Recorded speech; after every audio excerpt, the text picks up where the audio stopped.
Hello everyone, this is Everything Football. Welcome to our transfer update. Manchester United target has agreed personal term with United. The PSG man is looking very likely to leave France and United are in full hunt for him. So Kizzy, you see, Manchester United has been very busy in the transfer market, unlike before. So what's your thoughts on this transfer? When Ratcliffe said that the club need to change the environment, when you're talking about Man United environment, you mean the board members. Because there were many people doing nothing, from sporting director to assistant coach to scout members to medical. The whole transfer network of people he needs to pass before the deal is being struck. Now you're seeing Man United going for players and signing them with a pattern. So if you are signing players, you see Man United is going to go for an 88-year-old boy today.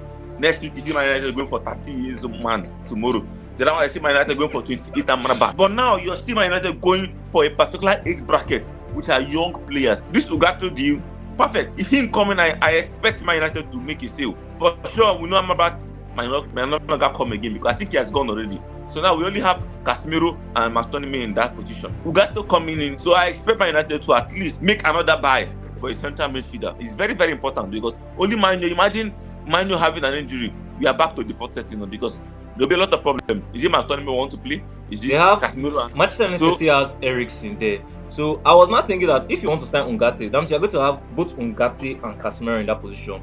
McTominay, Eriksen, and Kobe Mino. So I was thinking that don't Manchester United need to say at least one player from Ugarte to come in? A change must happen. Either it happens from central midfield or it happens from the. So which player do you think that they're going to say? Is it going to be Eriksen or Casemiro? Look at one of those small boys. Rosenborg. So what they did to Casemiro? We don't need that nonsense this season. The only player that because what we need is a physical player that can complement Menu. Menu can control the midfield, can take the passes. But we need somebody that's going to do the dirty work. To do the dirty work at the middle of the park. Exactly, because somebody cannot come and run into our midfield and Casemiro is actually chasing the person. No, we need somebody to block that midfield and be physical, be present. Let them know that yes, this man is there. Amrabat was doing it towards the end of our last season. That was why you noticed we could actually win something. Amrabat was the key factor to that trophy we won in our midfield, and that is why we need Ugarte. But I would have loved if Mayu could just pay that 20-something million for Amrabat. Take him and Ugarte. Take Casemiro at least 50 million on Casemiro. Use that 50 million to do something good in the market. I would like Amrabat and Ugarte to be our team. I know that both of them, anybody that starts, the other one will not complain. After Amrabat did not obviously game time, but Amrabat is that player that if you bring in, you play ball. There will be no there's no crisis. But imagine bench Casemiro. We don't want those crises in our team. So I was even feeling that okay, maybe they should save Casemiro, keep Amrabat, buy Ugarte. That money that they used to sell Casemiro used to buy Ugarte. So the team will be balanced. Now, talking of the players Manchester United need to sell, there was some speculation online that they should sell McTominay. Galatasaray is bidding for McTominay about 30 million or so. Do you think that deal should be done, or Manchester United should keep McTominay? McTominay is about 27 years old now. Bro is getting old. In as much as I know that we don't really have squad depth in terms of central midfield, I think they should just take Casemiro and leave McTominay. McTominay is that player that I don't think he's even worried about game time. If you notice, sometimes in the season, there could be a period when McTominay is our starter after everything. Yeah, it has happened before. After having Manu, Casemiro, everything, at the end of the day, we'll fall back to McTominay and he's saving us. And he delivers. But it depends if he can accept to start from the bench. But if he does not accept, if he wants, because I know he's getting old, imagine you being very stingy or like we being self-centered and keeping him on the bench and ruining his whole career. If he thinks he wants better for himself, he can go to another club. The next on line is Joao Neves. So Joao Neves has agreed personal terms with PSG and it's a yes. So I think what is holding Joao Neves now is Benfica agreeing a particular amount because he's released clause 120 million.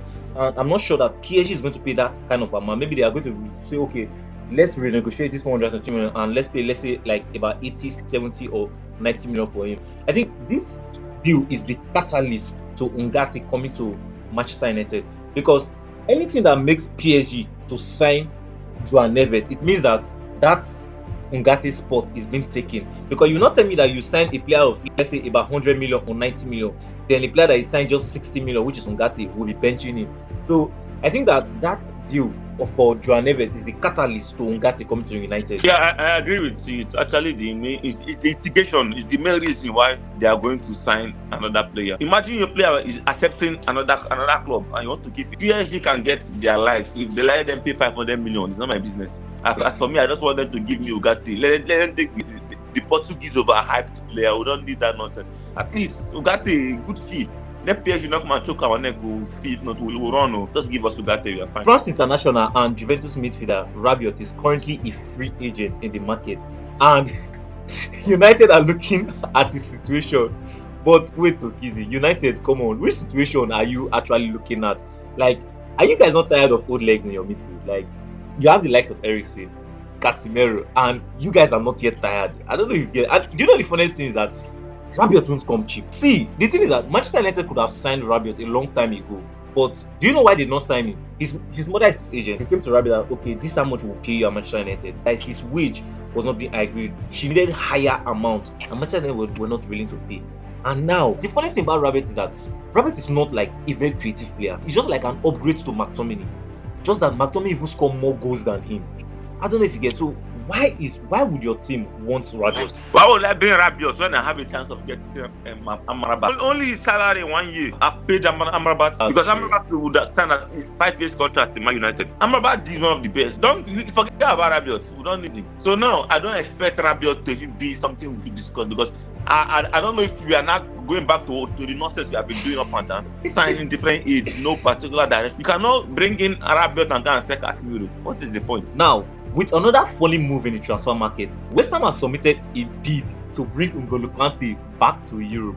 West Ham, well, they are trying their luck. It's not a bad one. See, this is just like them, like shaking a tree. Let's see any fruits that will come out, because that's what it is. But at the end of the day, all it's hard, I'm not going to let him go because he's an asset to them. So West Ham, nice try. N'Golo Kante is not coming back to Europe. I said someone say Man U wanted to hijack Amadou Onana's deal to Aston Villa. How true is that? But bro, Aston Villa is making moves, so Everton is just not a serious club. See the relegation, if they don't go next season, they don't go to relegation next season.